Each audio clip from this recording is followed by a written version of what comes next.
Middle east में तनाव एक बार फिर से बढ़ गया है। मई 2026 में ईरान पर यूएई ने आरोप लगाए हैं कि उसने 2 दिन लगातार बैलिस्टिक मिसाइल, क्रूज मिसाइल और ड्रोन से हमले किए। यूएई के एयर डिफेंस ने ज़्यादातर हमलों को रोक लिया, लेकिन फुजैरा में तेल सुविधाओं में आग लग गई है और कुछ लोग घायल हुए हैं। अमेरिका ईरान के बीच अप्रैल में सीज़फायर के 1 महीने बाद यह घटना हुई। यूएई ने हमलों का पूरा रिकॉर्ड रखने के लिए नई कमेटी बनाई, जिसकी अगुवाई अटॉर्नी जनरल करेंगे।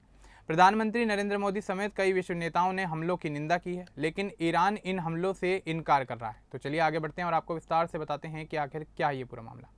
दरअसल मई 2026 में मिडिल ईस्ट में फिर से अशांति शुरू हो गई है। 4 मई को ईरान ने यूएई पर हमला किया। यूएई सरकार का कहना है कि ईरान से 12 बैलिस्टिक मिसाइल, 3 क्रूज मिसाइल और 4 ड्रोन भेजे गए। यूएई के एयर डिफेंस सिस्टम ने इनमें से अधिकांश को बीच में ही रोक लिया, लेकिन फुजैरा के तेल उद्योग क्षेत्र में एक ड्रोन हमले से भयंकर आग लग गई। इस आग में 3 भारतीय नागरिक घायल हो गए। आग काफ़ी तेज़ थी और इस आग से तेल संबंधी सुविधाओं को नुकसान भी पहुंचा है।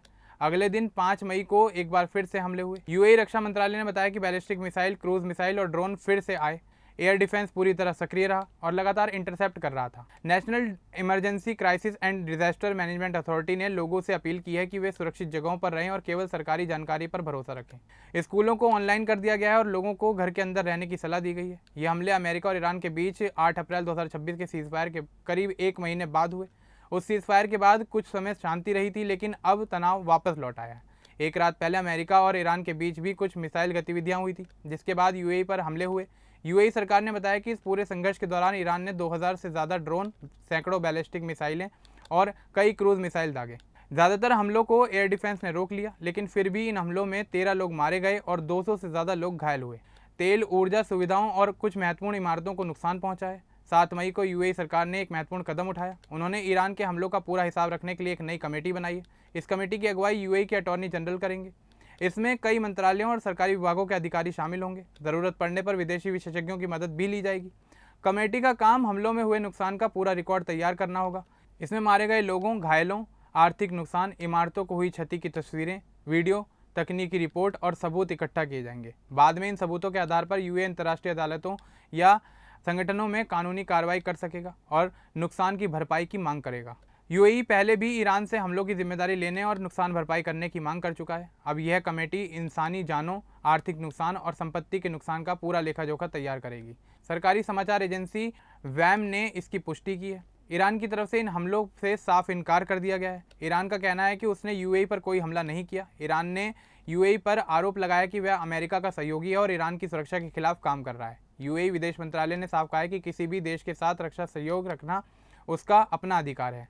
किसी भी देश को उसमें टांग अड़ाने का कोई अधिकार नहीं है। प्रधानमंत्री नरेंद्र मोदी ने इन हमलों की निंदा की है। उन्होंने कहा है कि नागरिकों और बुनियादी ढांचों पर हमला स्वीकार्य नहीं है। 3 भारतीयों के घायल होने के बाद भारत सरकार अब स्थिति पर नजर बनाए हुए है। दुनिया के कई दूसरे नेताओं ने भी यूएई के साथ एकजुटता जताई और हमलों की निंदा की। यह पूरा मामला फुजैरा शहर पर केंद्रित रहा। फुजैरा यूएई का महत्वपूर्ण तेल निर्यात केंद्र है। यहाँ की सुविधाएं क्षेत्र की अर्थव्यवस्था के लिए बहुत ज़रूरी हैं। हमलों के बाद यहाँ सुरक्षा बढ़ा दी गई है। यूएई ने कहा है कि वह इन हमलों को बहुत गंभीरता से ले रहा है। कमेटी के काम से पता चलेगा कि कुल कितना नुकसान हुआ है। इससे पहले भी ईरान और यूएई के बीच तनाव रहा है, लेकिन इस स्तर के हमले पहली बार हुए हैं। क्षेत्र में तेल की कीमतें बढ़ गई हैं, क्योंकि फुजैरा जैसे जगहों पर हमले से सप्लाई प्रभावित हो सकती है। दुनिया भर के देश इस स्थिति पर चिंता जता रहे हैं। कई देश शांति की अपील कर रहे हैं ताकि स्थिति और न बिगड़े। अभी तक कोई बड़ा जवाबी हमला नहीं हुआ है। यूएई ने सावधानी बरतते हुए अपने लोगों की सुरक्षा को प्राथमिकता दी है। एयर डिफेंस सिस्टम पूरी तरह तैयार है। यह घटना दिखाती है कि अप्रैल का सीज़फायर कितना नाजुक है। अमेरिका और ईरान के बीच बातचीत चल रही थी, लेकिन यूएई पर हमले से नई मुश्किलें खड़ी हो गई हैं। यूएई एक सुरक्षित और स्थिर देश के रूप में जाना जाता है।